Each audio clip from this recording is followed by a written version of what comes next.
গত কয়েক ঘণ্টায় ইসরায়েলের কয়েকটি গুরুত্বপূর্ণ শহরে নতুন করে ক্ষেপণাস্ত্র হামলা চালিয়েছে ইরান। এর মধ্যে রয়েছে হাইফা, তেল আবিব ও জেরুজালেম। পাশাপাশি মধ্যপ্রাচ্যের কিছু মার্কিন সামরিক ঘাঁটি লক্ষ্য করেও হামলা চালানো হয়েছে।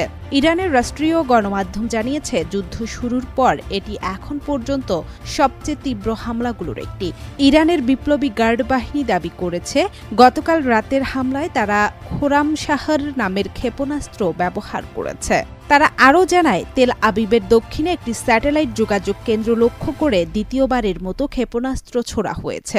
এছাড়া হাইফা, পশ্চিম জেরুজালেম ও বীর ইয়াকুব এলাকার সামরিক স্থাপনাও হামলার লক্ষ্য ছিল বলে দাবি করেছে IRGC।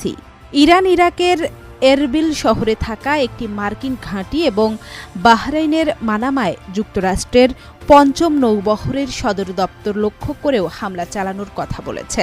অন্যদিকে ইসরায়েল জানিয়েছে, তারা ইরান থেকে ছোড়া ক্ষেপণাস্ত্র শনাক্ত করেছে। তবে পরিস্থিতি এখন নিয়ন্ত্রণে থাকায় নাগরিকদের আশ্রয় কেন্দ্র থেকে বের হওয়ার অনুমতি দেওয়া হয়েছে।